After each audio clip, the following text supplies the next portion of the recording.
In any workplace on any given day, things can go from totally calm to absolute chaos in a heartbeat. Today, we're going to dive into how you build a bridge from that chaos right over to control, making sure everyone is ready when the unexpected hits. Let's get right into it.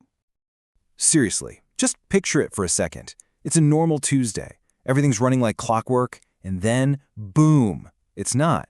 An alarm starts screaming, a critical system goes down, someone has an accident. If you don't have a plan, what happens in those next few minutes? Well, it's pretty much a free-for-all. And that's the real kicker, isn't it? The whole point of an emergency is that it crashes the party and throws everything into disarray. Without a solid, structured response locked and loaded, our default reaction is just confusion. And that confusion, it can spin out of control really, really fast. So are all disruptions created equal? No way. It is absolutely crucial to understand that crises exist on a spectrum. Knowing exactly where an event falls on that scale is what dictates your entire response. Let's walk up this ladder of escalation, because it shows just how quickly things can grow. It all starts with what we call an incident. Think of this as a near miss, right? Something unplanned that could have hurt someone but didn't. When it does cause harm, it graduates to an accident.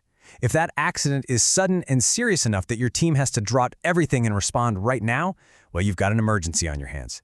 And if that emergency completely overwhelms your team, that, my friends, is when you've crossed the line into a disaster. So, what's the real dividing line here? The boundary between an emergency and a disaster all boils down to one word: capacity. An emergency is a crisis you can manage with your own people and your own resources. A disaster, that's what happens when the crisis is so big it completely swamps you, and you have no choice but to call for outside help. Okay, so we've defined the problem. We see the potential for chaos. So, what's the answer? How on earth do you prepare for something so unpredictable? This is exactly where emergency management comes into play.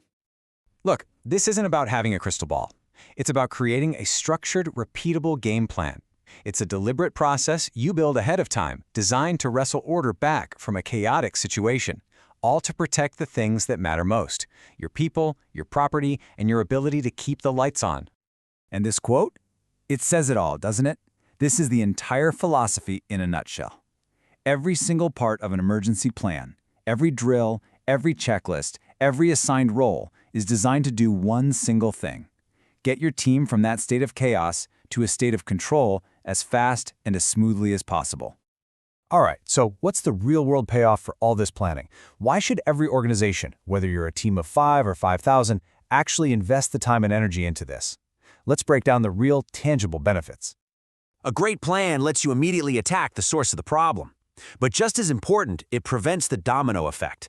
It stops the situation from escalating and causing all sorts of secondary damage, like a small fire that triggers the sprinkler system, which then causes massive water damage. Ultimately, this whole thing is about saving lives, protecting property, and making sure the business can get back on its feet fast. And let's be really clear here. This isn't just some nice-to-have suggestion. For a ton of industries, it's a straight-up legal and regulatory requirement. You've got standards like CMON 1996 for major industrial hazards, or the huge international standard ISO 45001. They actually mandate this level of preparedness. So it's not just about safety, it's about compliance. But the impact of a really solid emergency plan, it goes way beyond just the four walls of your building. The circle of protection you're creating is actually much, much wider than you might think. And you can see that whole circle of protection right here. Of course, a plan protects your employees and your assets. That's a given. But it also protects the wider community by making sure your internal problem doesn't become a public hazard. And in a lot of cases, it's protecting the environment from things like chemical spills or contamination. It's a really powerful form of corporate responsibility when you think about it. And when you zoom out even further, you start to see the big picture. Each organization that's truly prepared is like a strong brick in a wall. A whole network of these prepared businesses creates a more resilient town, which leads to a more resilient city, and ultimately, a more resilient nation that's just better equipped to handle whatever gets thrown at it. And that really is the key takeaway here. Preparedness is a forward-looking strategy. It's not just about gritting your teeth and getting through the crisis itself. It's about making sure you're in a position to recover, to rebuild, and to be ready for whatever the future holds.